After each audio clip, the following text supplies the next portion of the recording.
This is Dolynny TV, ladies and gentlemen. Welcome back to another edition of Edmonton Oilers discussion here on the channel today. And for actually once I have a reason to wear the Arizona Coyotes t-shirt. I'll get to that in a minute. Maybe, you know where I'm going.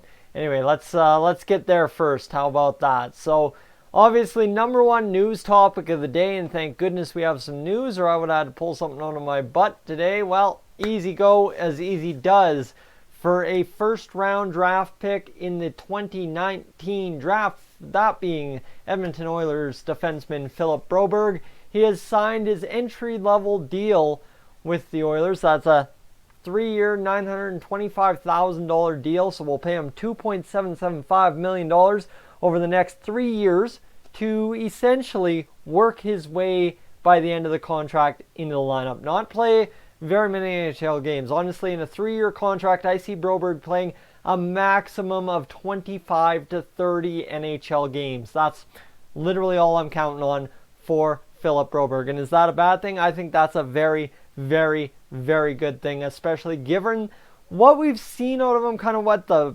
profile is. You know what? You let him develop. The knock is he's got no hockey IQ. Well, honestly, with defensemen, hockey IQ is not as overly important as with a forward in my mind. Obviously, the knock against Nurse, he has no brain defensively. That's not a problem if you develop a defenseman right. A defenseman is all about rhythm and routine. A forward's got to be more creative, right? Obviously, if you want to be a good defenseman, you have to focus on defense first. That's key number one to being a defenseman, if I've ever heard anything about being a defenseman. Now, that's something that is regimented in routine, regimented in structure, regimented in playing a certain way. And when you do that, that improves your IQ in that situation. And essentially all it is over that time, you build every situation into a structure, every situation into a process of how to handle it. And that's, as I said, hockey IQ is not as important for a defenseman when he's young because it's something you can build into your game as part of your game, literally. You don't have to have this innate sense. Yes, it helps, 100%, I'm not going to deny. If Philip Broberg had insane hockey sense, we wouldn't be talking about Philip Broberg being a 3-year project. We'd be talking about him as the next Erik Karlsson, obviously.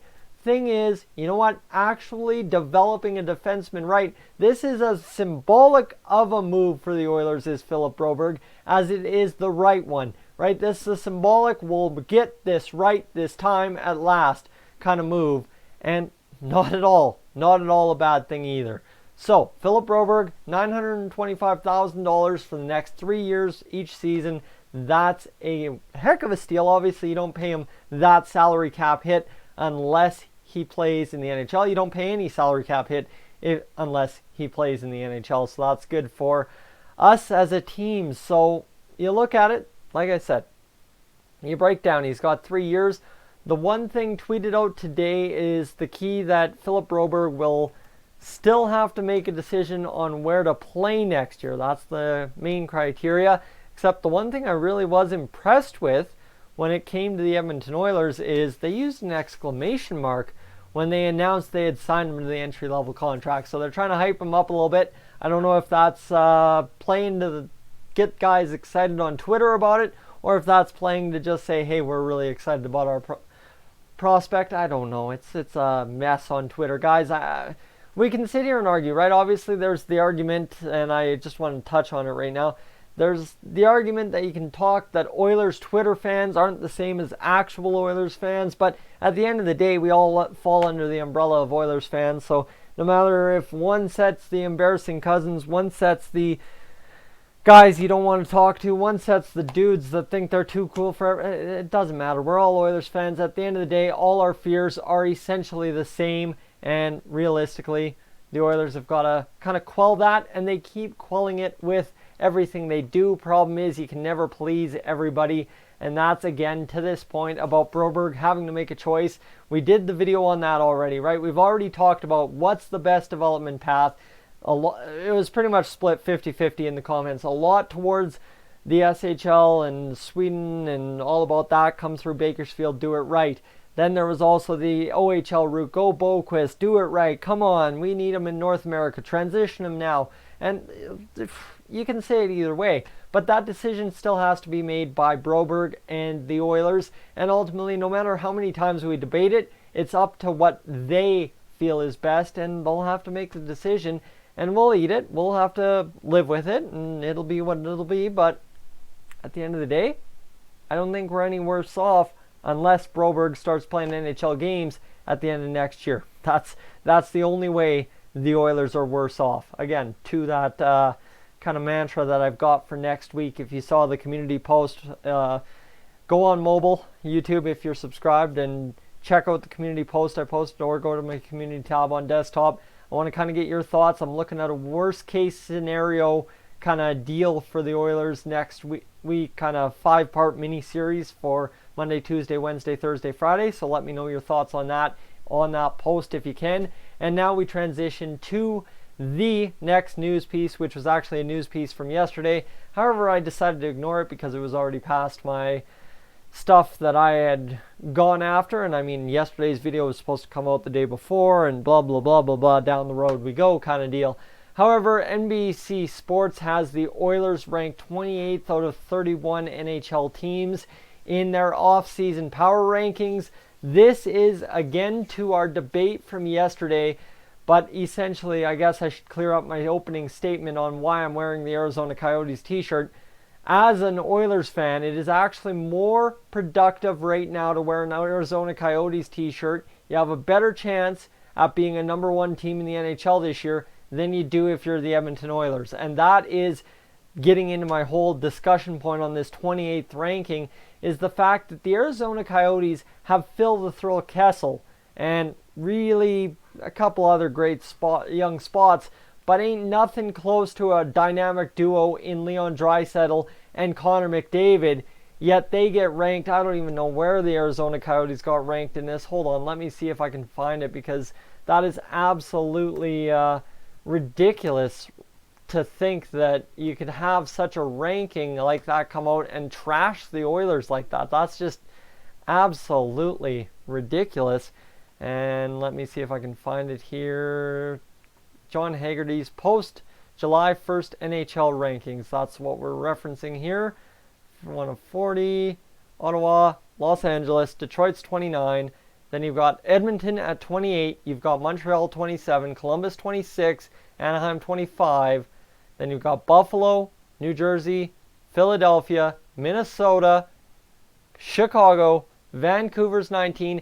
Arizona is a whole 10 spots ahead of the Edmonton Oilers. Guys, at 18. Arizona's at 18. That's how ridiculously out of touch I feel a lot of the national and international media is with what exactly the Edmonton Oilers are capable of. It's not saying they will do it. That's my main point here. It is fair and just to doubt the Oilers at this point, 100%.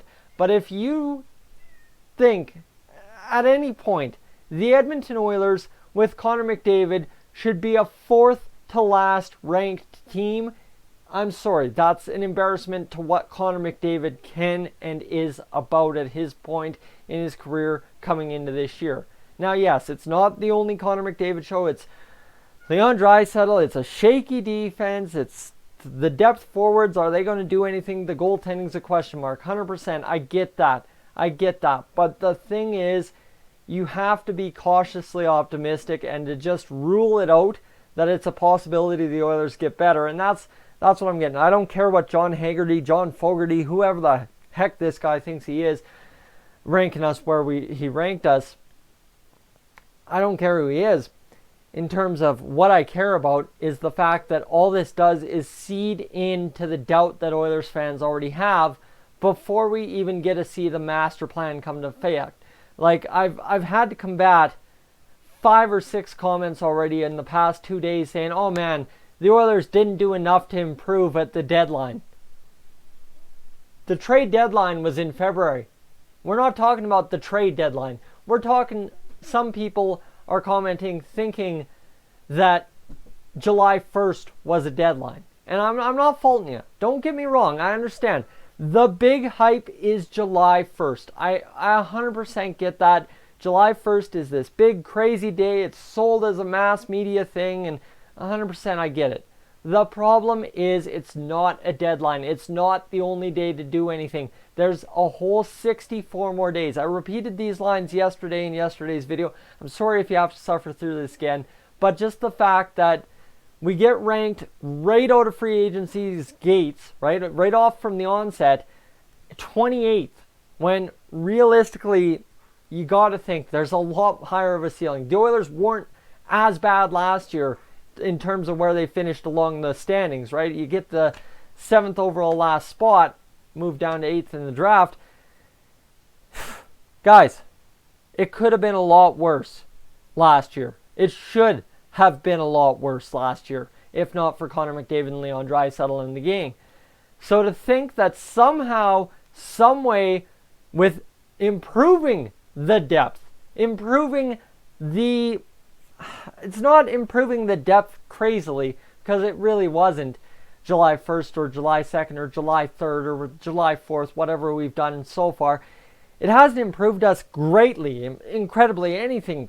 The depth isn't even really that changed. It's just the fact that we've solidified a group that's going to compete against each other for spots. It's no more, oh my God, we got to trade somebody for somebody. That's not the case here. We've got 9 to 12 guys who are capable of being bottom 6 forwards for us next year. That's the crazy part. Last year, we had a bunch of 20, 21-year-olds, 18, 19-year-olds who were competing for those spots. That's not the case. Ken Holland's not about to let the kids run amok because they're draft picks of the team. That's not how this works anymore. And that's why, in my argument, what I'm saying is you can't just toss the Oilers because they didn't make a big move in free agency yet as a bottom 4 team. That, I'm sorry, doesn't make sense.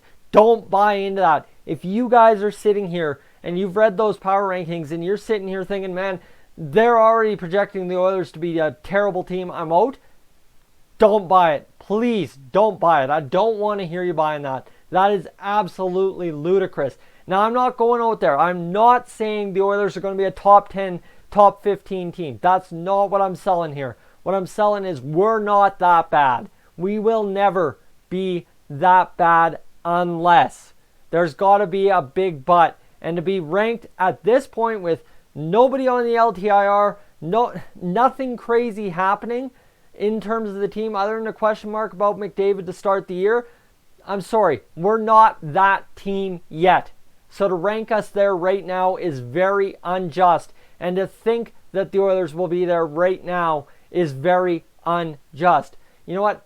If he would have ranked us right where we finished last year, I would have been fine. But to be a bottom 4 team ranked right out of free agency is just an out of touch, ludicrous, absolute embarrassment, I think, of doing a power rankings. Now, it's just one power ranking and maybe we're making too much of it, but I'm just saying, hold out some hope. Don't hold out all the hope. We did that last year and it failed. But hold out some hope. Just have some faith that maybe things are going to change because we've got a different regime, right? I mean, yeah, okay, we've said that a million times before, but it's not the old boys club anymore. It's not Peter Chiarelli, who, I mean, beforehand people were questioning it. I mean, people are still questioning Ken Holland, but so far the reviews are good, ladies and gentlemen. So let's take it with a grain of salt. Let's hope this guy, John Fogarty, whatever the heck he calls himself, got it wrong and we get some different result. Don't buy this. Don't latch onto this, is what I'm saying. Guys, I'm Tyson. This is Dolynny TV. That's your Oilers news for the day. I am up on out of here.